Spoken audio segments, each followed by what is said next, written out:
All right, what is going on YouTube? Ryan Ogren here, founder of MoneyMake Marketing, and today I wanted to go through who we are as a company. What we stand for, what our team does, all of our experiences, some of our case studies, all those different types of fun tidbits for you guys.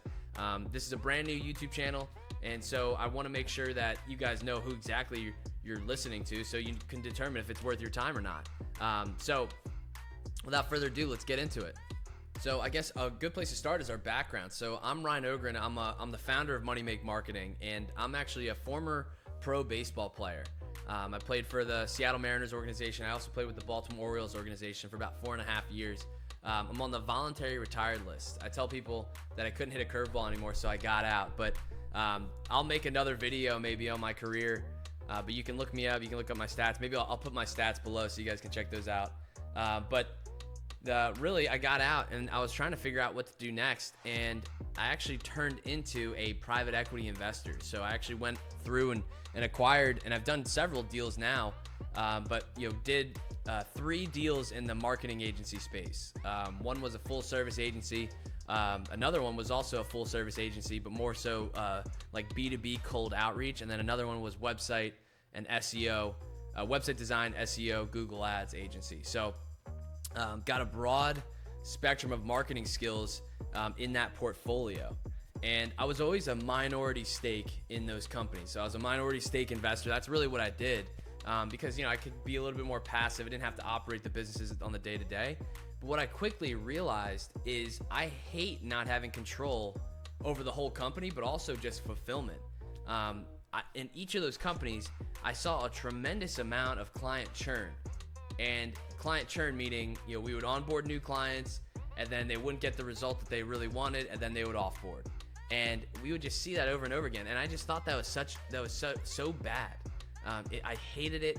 It made me feel terrible. It made our company feel bad. It made us just look bad in some instances. And I know that there's not going to be 100% success rate across the board with marketing. Okay, you can't control everything out in the industry. That's 100%. We get that. Okay, but I do not like when there is something that we could have done marketing wise, or there was a rock that we could have overturned, or there was something that we could have done and we didn't do it, and then the client didn't get the result that they wanted to get. And so that's why I started to kind of drift away from that portfolio, and I didn't like, because I was never in control of the fulfillment. I only did the sales and marketing for that company, or for those companies. That was really where my expertise lies. So that's where we were hanging out. And each time there was a founder that we partnered up with that was in charge of fulfillment. And I don't know what it is. Maybe it's their standards started to drop a little bit more, and they started to focus on more of the clients that were getting good results or whatever. But for me, it just drove me crazy. And so I ended up selling that portfolio. I actually did exit. It was earlier this year, so it's 2025 when I'm recording this, and exited and started my own agency with the holding company team that I had. So I had 3 or 4 team members that were helping me out. I'd say 3.5 because we have a helper. But this team was Rhino LLC, and that was pretty much the holding company that I used to kind of operate my roles in each of these portfolio companies across the board. And also with going out and acquiring and doing other deals and such. So I call them my holdco team. And so what I did is, when I did exit that portfolio, is we launched a new brand, and that's MoneyMake Marketing. And so I own 100% of this company as of recording this. And I don't plan on taking on any investors or any partners because I want to have full control over everything in the company. I want to have the full control over who we take on as a client, and we're only taking on boutique clients, because I'm going to be hands-on in each particular account. And then also, I'm also going to be in control of the account, the marketing, the strategy, and actually meeting with the clients over and over again, just strictly off of the basis that we want to make sure that you guys are able to get the results that you want.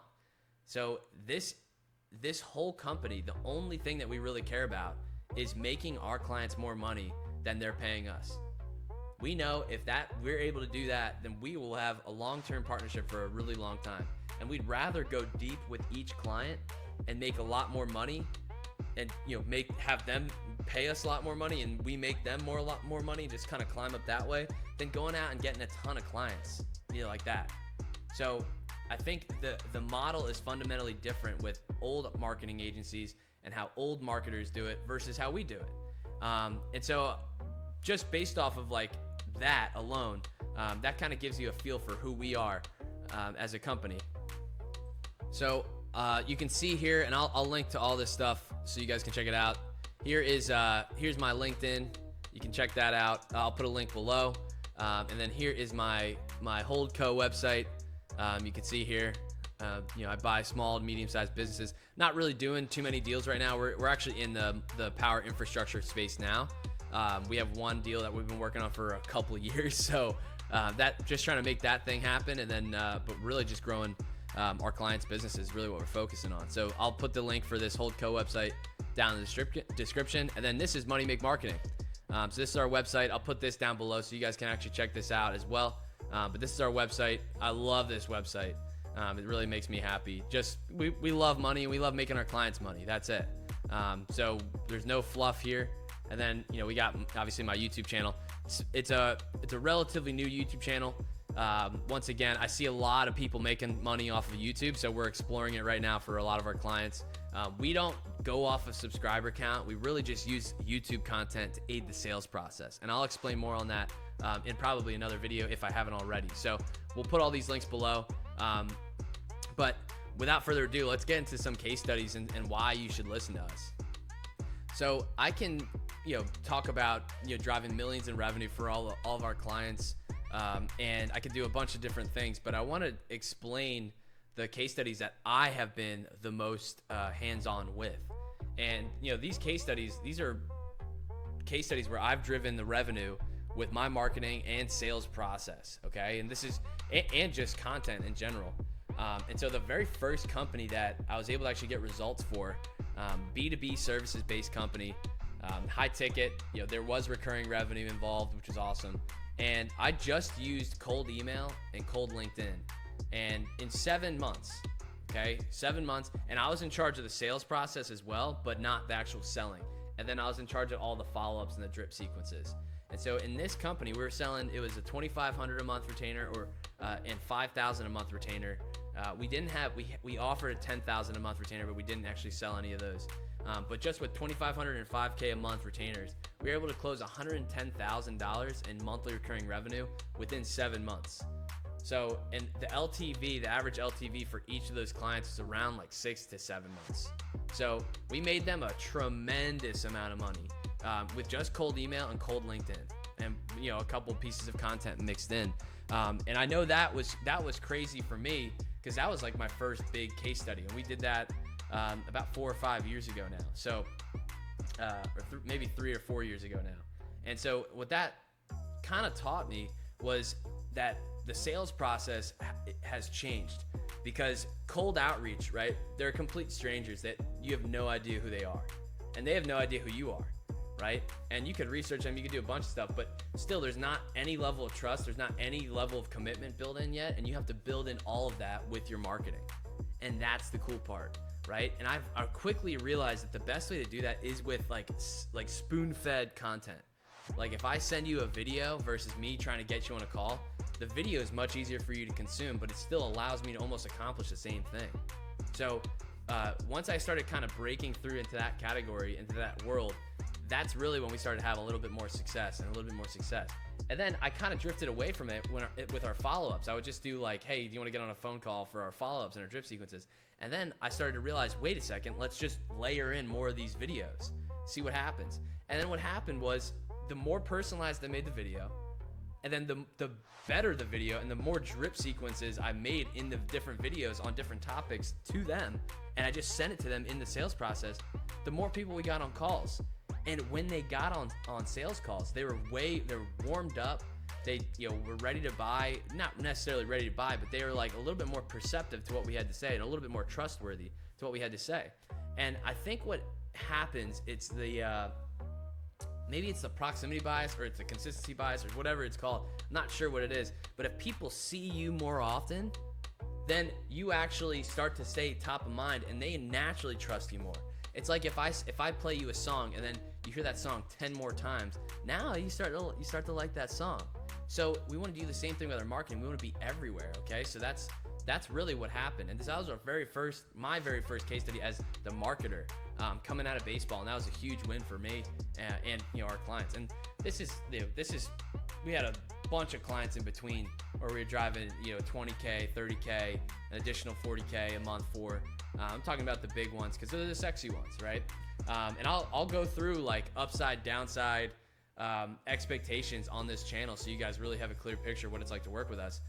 But this video, once again, is just about us, so we're gonna make it our highlight reel. So, and I'll do more in-depth case studies here rather than me just talking about this stuff, so you guys can really see like screenshots. You can see all kinds of different things, just so you can analyze it.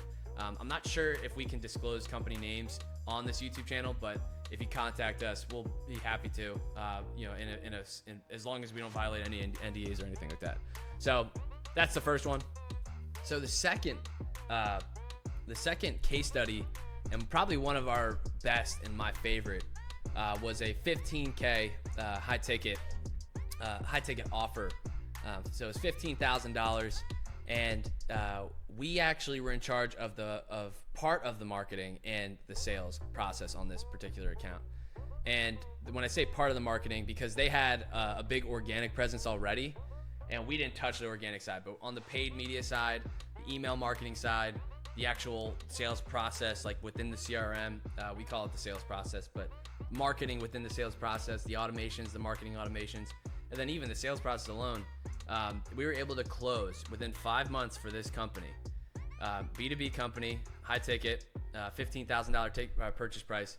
We were able to close $1.14 million in revenue in 5 months for them. So it was $681K cash collected, I believe. I think it was around $680K cash collected. So they were doing a payment plan installments for the most part. But you could see, like, if we did $680K divided by 1.14, you can see what the percentage of cash collected is on that high ticket product. So very, very successful case study, and we still love working with them to this day. We had to scale back a little bit just because the sheer volume that we went through in that amount of time actually did kind of hurt the business. I mean, we made a ton of cash, but then we had customers waiting for stuff and waiting for getting their actual fulfillment and all that stuff. So we did have to scale it down a little bit. So we did kind of take a little bit of a breather from that, but we still talk with that client daily. And when it is time to kick it back up, like, you best believe we're gonna have another big case study. And so we're still working with them in some regards. But yeah, it just shows you, like, if you do market and you do your job well, you can still break a business. And like, it sounds crazy, but that's true. So we have to always it was a learning lesson for us where we actually did our jobs too well. And if you do that, it creates bottlenecks elsewhere in the business, and you want to make sure that you're not hurting the business. So scaling like with your hair on fire versus scaling methodically is pretty much the skill that we learned there. So that was awesome. It was fun. It was a learning experience. We made a lot of money on that, and it's probably one of our best case studies. So another case study, we added, it was $65K in monthly recurring revenue for a $3,000 monthly recurring. It was actually a high ticket service, and technically $3,000. You could say it's not high ticket if you want, but it was actually more of like a consulting firm that we actually helped out, and I believe $3,000 per month is technically high ticket. So we helped out this company. And it's really not in like our deal box, but we helped them out, and all we were just running meta ads for them and then working on the actual content. And the reason I'm mentioning this particular case study, it's not like the craziest one numbers wise, but the stuff that we learned from this, we've been actually applying to all of our clients that we've been onboarding recently. So this particular client, we took over we did the meta ads, and then we did the entire sales process content and automations and follow-ups and emails and all kinds of different things. So when we're running meta ads, they were doing a call funnel. So they see a customer sees a meta ad, or a prospect sees a meta ad, they hop on a call with the actual team, and then the sales team closes the deal. And so the case study numbers was It was 55K, I believe, 55 to 60K in monthly recurring revenue in 2 months. We added it with 7K in ad spend on meta ads across those 2 months. So we had a crazy return on ad spend on that particular account. And that's awesome because that ad spend obviously adds up, and that LTV is still going, right? So we're still making money there. But the reason I'm mentioning this is because in this process, when we first launched these ads, it wasn't like it came out of the box, just rocking, right? We launched these campaigns and we really couldn't make them profitable at first because we're spending on ads, and then it's up to us to tweak the entire funnel after that to make sure that we're making money. And what happened, we had like a 35% show up rate from people that click the ad and book a call to actually show up on the call. It was like 35%. It was horrible. And so what we decided to do was start throwing like a bunch of email and content at them after they book a call. So what we decided to do, we started emailing them 12 times a day, but not like in follow-ups, more like value-based. And we just talked about every single possible objection that we've been getting on sales calls, or that the salespeople are getting on sales calls, in the emails ahead of time, and just like pre-framing them, and also sending them content, and also like doing competitor comparison videos ahead of time. And we were sending them emails, and then we had a link to a video in that email. And what we saw, like literally the next month, from 35% show rate, it went to 75% show rate, just from that content strategy. That's why I'm mentioning this to you, because this is like the modern way to sell.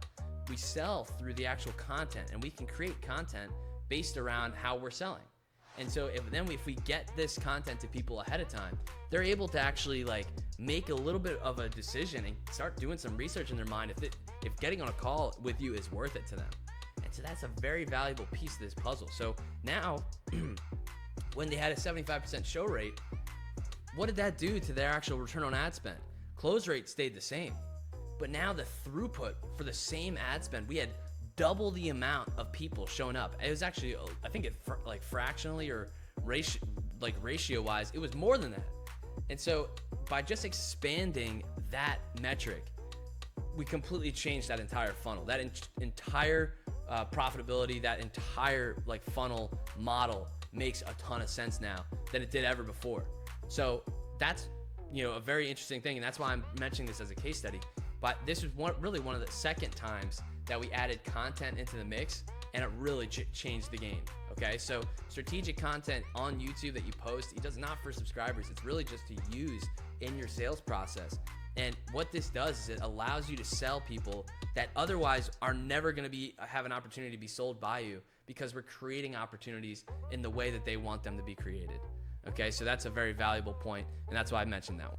So another one, we've been launching something called a quick launch campaign. And the quick launch campaign has been fantastic for a lot of our clients in the high ticket product space.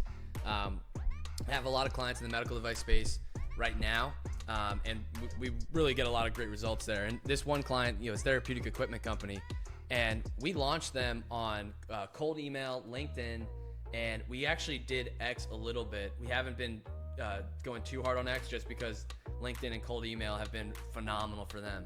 And their ticket price is $70,000. So $70,000 per piece of equipment. And what we did, within 3 days of launching, all we did was really just go after, we just honed in on like the unique selling proposition. So the USP of like the secret sauce of what made them specific and what made them better than their target market and or their competitors. And what we came up with is they're like the premier. They're like the highest quality. They're not even close to anything like that comes over from Amazon or China or anything like that. And so what we decided to do was we used a testimonial from one of their clients as a lead magnet.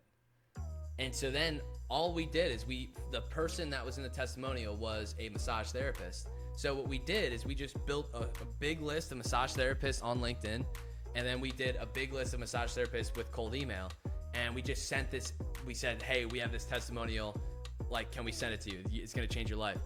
And in that testimonial, we made sure it only mentioned the actual device name like 2 or 3 times, but nothing about the actual device itself. So if we started with, and here's the thinking, if we started with the device itself, then people can like start to pigeonhole if they want it or not. Now, if we start with the actual end result of and a testimonial that backs it up. So we say the end result in the actual email or the outreach message, and then we have a testimonial that we send them to back it up that proves it to be true. We answer what's in it for them, and then why should they listen to us? Two of the most important questions. Okay, so once those two questions are answered, now the door is wide open. It's like, what the hell is this thing? And so what we did is then after they watched that video, and only after they watched that video, would we send them like a video of a demo, or get them on a call and we do a live demo with them, and then we would actually be able to close the deal then. And so within 3 days of launching this campaign, we had 13 qualified buyers because we took them through that process. So if you do not get buy-in, if you're a medical device and you're watching this, or if you're a high-ticket product and you're watching this, if you don't get buy-in emotionally with like a dream outcome, problem that you solve, and really just kind of honing in on that emotional outcome first, and then a testimonial to back it up, or a case study that backs it up and builds that trust of why they should listen to you, you're gonna get pigeonholed, and it's not gonna be able to create opportunities for you. But then if you then build in the actual features, device, the product on the back end, that's really when you open up the door for an opportunity. So that's what's working right now, and that was pretty crazy just to see, 13 qualified buyers for such a high ticket thing. And, $70,000, fairly high ticket for us, based on what we've done. I mean, we deal deals in the power infrastructure space too, and those have been really high ticket. But this is a different type of marketing. So that's been an eye opener for us, and it's been very exciting in that regard. So those are just a couple handfuls, and I'll go do deep dives on each particular case study that we do in these videos. So like, subscribe, and hang around. But that's us in a nutshell. That's MoneyMake Marketing. The only thing we care about here is making you more money than you're paying us if you're our client, or if you're just on this YouTube channel. We only care about making you more money, because if we're making you money, you're sticking around, you're telling your friends, you're talking about different types of marketing, you're taking our content and you're using it, right? And that's the biggest thing here. We want you to use it. And the whole purpose that we actually make these videos for is to kind of collaborate and create a little bit of a network of real marketers, of real people, of real business owners that want to get better out there. There's so many gurus out there selling you a bunch of crap, and I'm just sick of it. So, but we know we got to make these videos because it keeps you visible, and we'll use this video in our own sales process. So that's why we also do it at the very same time. So hope this was helpful. Love you all. Like, subscribe. Ryan Ogren, founder of MoneyMake Marketing. Have a good one.